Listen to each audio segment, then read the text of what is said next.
بسم اللہ الرحمن الرحیم۔ السلام علیکم ورحمۃ اللہ وبرکاتہ۔ ناظرین، آپ دیکھ رہے ہیں آگہی اور میں ہوں عرفان۔ آج کی سچی داستان ہے جناب ایچ ایس فیلوز کی کہانی، جن کا تعلق انگلستان سے تھا اور وہ شاہی بحریہ میں خدمات سر انجام دیتے رہے۔ وہ بنیادی طور پر عیسائیت کے چند شرکیہ عقیدوں سے نالاں تھے اور ان کا ذہن یہ تسلیم نہیں کرتا تھا کہ اس کائنات کو 2 یا 3 خدا چلاتے ہیں۔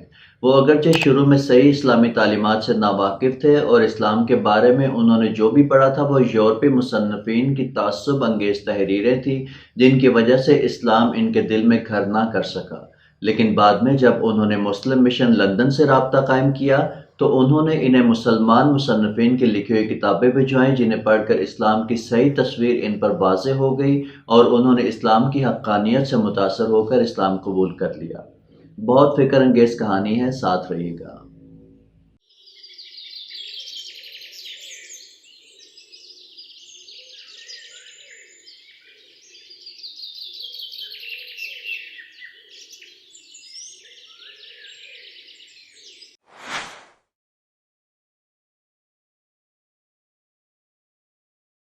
میں نے اپنی زندگی کا بیشتر حصہ برطانیہ کی شاہی بحریہ میں گزارا ہے اور اسی سلسلے میں 1914 اور 1939 کی عالمی جنگوں میں بھی خدمات انجام دی ہیں۔ سمندر ایک ایسا مقام ہے جہاں 20ویں صدی کی تمام تر فنی تکنیکی مہارت کے باوجود فطرت کی پرشوکت طاقتیں اپنا آپ دکھاتی رہتی ہیں۔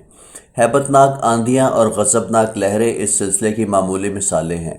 جنگ کے ایام میں ناگہانی خطرے اس پر مستزاد ہیں۔ خوف و خطر کی جب بھی ایسی کوئی حالت درپیش آئی، میں بے اختیار محسوس کرتا کہ دل میں صرف ایک ہی ہستی کا خیال آتا ہے، اور روح کی گہرائیوں سے فریاد کی جو لہریں پیدا ہوتی، ان کی منزل بھی وحدہ لا شریک ہوتی۔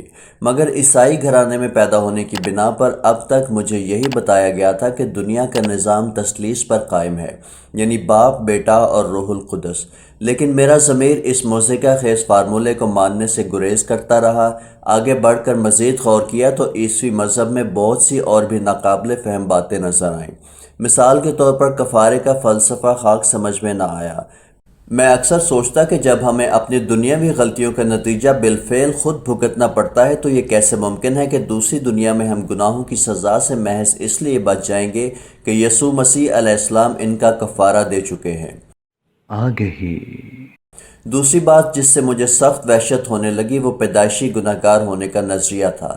حالانکہ عام مشاہدہ اس کے برعکس تھا، میں نے روزمرہ زندگی میں ایسے مناظر عام دیکھے تھے کہ متوازن اور معتدل مزاج لوگ ہمیشہ دوسرے لوگوں کی بھلائی سوچتے ہیں۔ نوجوان بھی عموماً اپنے پڑوسیوں اور ملنے والوں کی مدد اور خدمت خوشی سے کرتے ہیں۔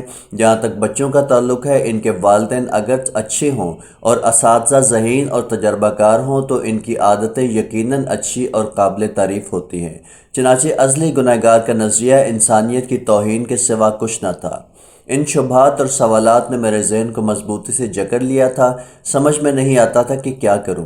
عیسائیت تضاد بیانیوں کا شاہکار تھی۔ مثال کے طور پر حضرت مسیح علیہ السلام نے حکم دیا تھا کہ موسیٰ علیہ السلام کے ان 10 احکام الہی پر عمل کرو جو انہیں کوہ سینا پر عطا کیے گئے تھے، اور ان میں پہلا حکم یہ تھا کہ میں تمہارا مالک ہوں، تمہارا خدا، تم میرے سوا کسی اور کو معبود نہیں مانو گے۔ مگر عیسائی 3 خداؤں کی پرستش کرنے لگے۔ پھر دوسرا حکم یوں شروع ہوتا ہے، تم اپنے لیے کوئی بت نہیں تراشو گے، نہ ہی ان کے سامنے سجدہ ریز ہوگے۔ لیکن یہاں مریم و عیسیٰ کے بت بنا لیے گئے اور ان کی اعلانیہ پرستش کی جانے لگی۔ میں نے مزید تحقیق کی تو پتہ چلا کہ اگرچہ مارٹن لوتھر نے رومن کیتھولک چرچ کے خلاف بغاوت کر کے کئی کافرانہ رسموں کو ختم کر دیا تھا، مگر یہ مذہب کلی طور پر ان علائشوں سے پاک نہ ہو سکا، اور آج بہت سی کفریہ روایات پروٹسٹنٹ فرقے میں بھی موجود ہیں، اور بنیادی طور پر دونوں فرقوں میں کچھ زیادہ فرق نہیں۔ تاریخ کے مطالعے سے یہ خیال بھی تنگ کرتا رہتا کہ آخر حضرت مسیح علیہ السلام کی زندگی یا موت نے فلسطین کے یہودیوں، رومنوں یا عام لوگوں پر فوری اثرات کیوں مرتب نہ کیے، اور تاریخ میں حضرت موصوف کے مفصل حالات کیوں نہیں ملتے۔ حالانکہ یہ بات سمجھ میں نہیں آتی تھی کہ اسکول میں بائبل کے اشلوک تو پڑھائے جاتے ہیں، مگر مسیح علیہ السلام کی زندگی مکمل طور پر پردہ اخفیٰ میں رکھی جاتی ہے۔ یہ بات بھی نظر انداز نہیں کی جا سکتی کہ عیسائیت کی اشاعت حضرت مسیح علیہ السلام کی وفات کے صدیوں بعد ہوئی تھی۔ مذہب کے بارے میں یہ تھی وہ ذہنی حالت جس کے تحت مجھے 1919 اور 1923 کے دوران میں ایسے جہازوں میں رہنا پڑا جو ترکی کے پانیوں میں سرگرم عمل تھے۔ یہیں پہلے پہل مسلمانوں سے تعارف ہوا اور اسلام کے مطالعے کا شوق چرایا۔ خصوصاً اس تعلیم نے میری توجہات کو اپنی طرف کھینچ لیا کہ اللہ کے سوا کوئی معبود نہیں اور محمد صلی اللہ علیہ وآلہ وسلم اس کے رسول ہیں۔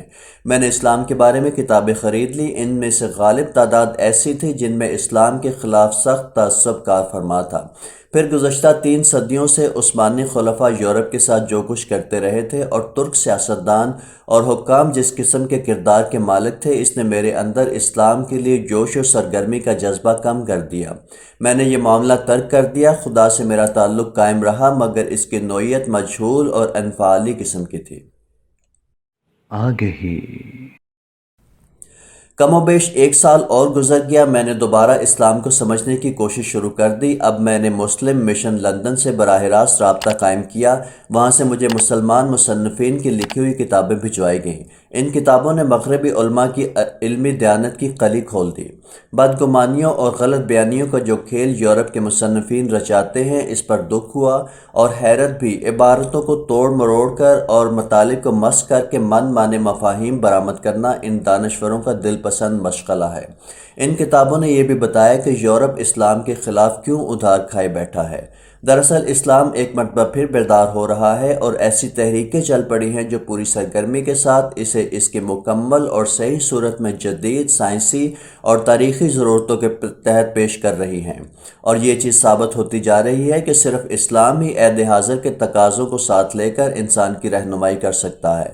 باقی سارے مذاہب اور نظریے اپنی حیثیت کھو چکے ہیں اور ان کے لیے زمانے کی پیچیدگیوں اور فکری اور نظری تاریکیوں میں راستہ بنانا ناممکن ہے۔ مختصر یہ کہ مجھے میرے سارے سوالوں کے جواب مل گئے، مجھے سکون قلب کی دولت مل گئی اور میں مسلمان ہو گیا۔ میرا دعویٰ ہے کہ اسلام ہی وہ تنہا مذہب ہے جو فکر و عمل یعنی ہر 2 اعتبار سے ایک سچا مذہب ہے، اور یہی وہ صراط مستقیم ہے جو ہمیں بلا شبہ خالق اکبر تک لے جا سکتا ہے۔